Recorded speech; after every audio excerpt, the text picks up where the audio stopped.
AutoLine Daily is brought to you by Borg Warner, feel good about driving. Bridgestone, your journey, our passion.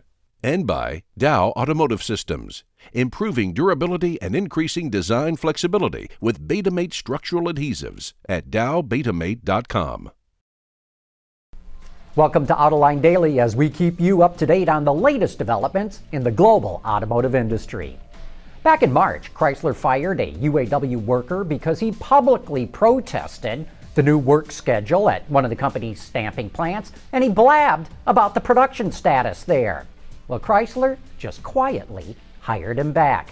Of course, anyone who watches AutoLine this week knew it was coming. When we had UAW President Bob King on the show, we asked him about this very situation. He pretty much told us the guy was getting his job back. I'll also say this, I've got a lot of respect for Chrysler. We work very well with Chrysler, and that member never ever should have been suspended. I don't agree with that, but we'll work that out. Chrysler's a good company. We're having discussions about that now. We feel very, very strongly that was his right.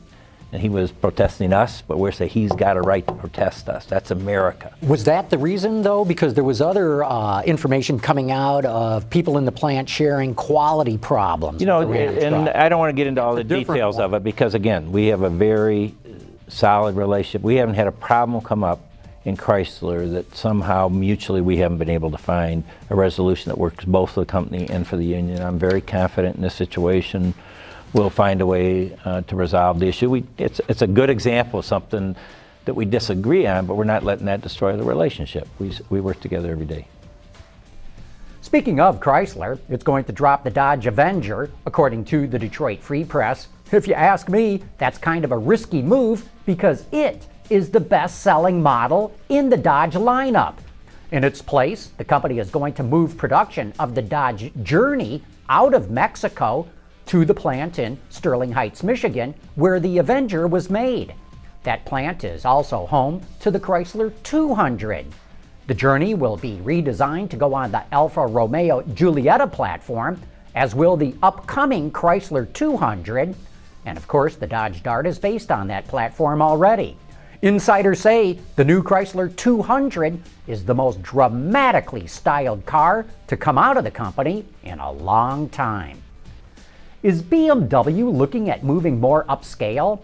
At the 2013 Concorso de Eleganza Villa d'Este, BMW and Pininfarina unveiled a special one-off vehicle called the Gran Lusso Coupe.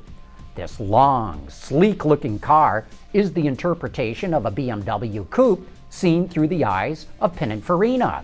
And looking at the front end, they must be big fans of Shark Week on the Discovery Channel. The four-seater's interior is wrapped in premium Italian leather and even features wood trim that's been aged for thousands of years.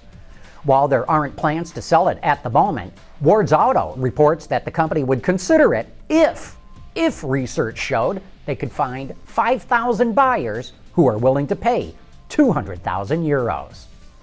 A few years back, we showed you a walking assist device that Honda developed for physical therapy patients. Now the company is leasing 100 of these devices to hospitals in Japan for rehab patients, and they're doing it to get real-world feedback. It helps users walk with a computer that activates motors based on hip angle sensors. The device weighs about 6 pounds and is powered by a lithium-ion battery that lasts about 60 minutes per charge. Well, we've seen the Chevy Silverado and its high country variant. Now it's GMC's turn. This is the 2014 GMC Sierra Denali. While mechanically no different from the Silverado, the Sierra Denali does have much more contemporary styling. Unlike the new Silverado, there's no mistaking the new Denali with the old one. You know, I think the Silverado is a great truck, but why they styled it so closely to the old one is a puzzle to me.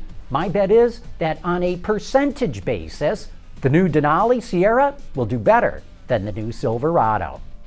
Hey, coming up next, it's time for You Said It. Proven on the track. and on roads around the world. Borg-Warner turbochargers improve fuel economy and reduce emissions without sacrificing performance. Borg-Warner, official turbocharger supplier to the Izod IndyCar Series.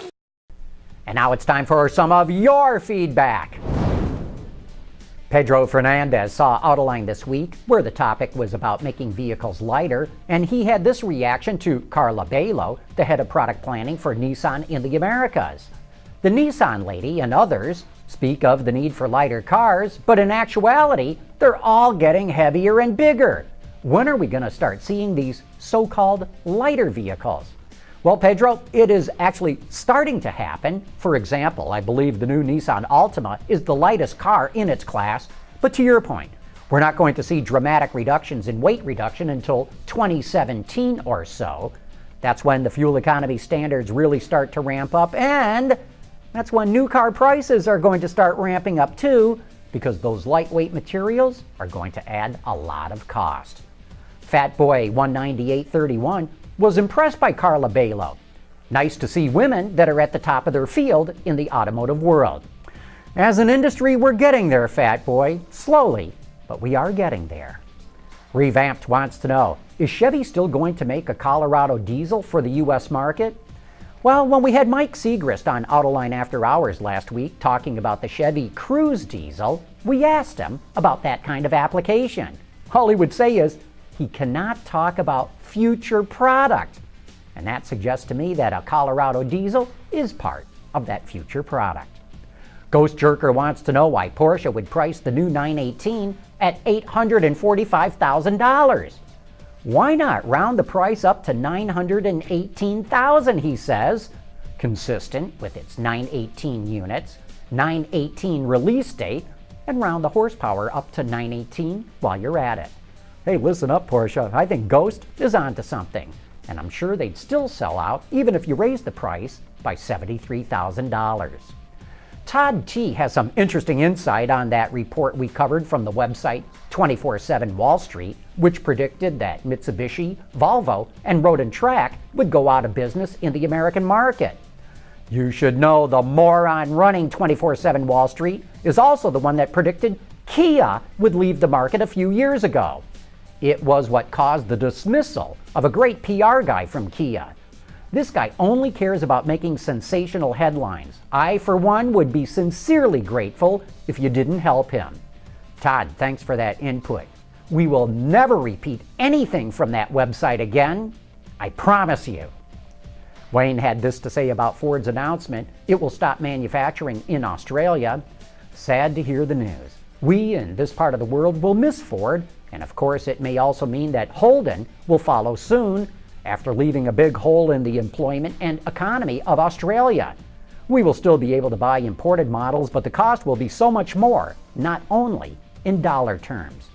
We agree, Wayne. It's the end of an era and sad to see. However, I'm not so pessimistic about Holden because it manages to export a good part of its production, and that gives it the economy of scale to be profitable. Ford never really exported cars like Holden does. Say, thanks for all your letters and comments. We truly do like reading them all.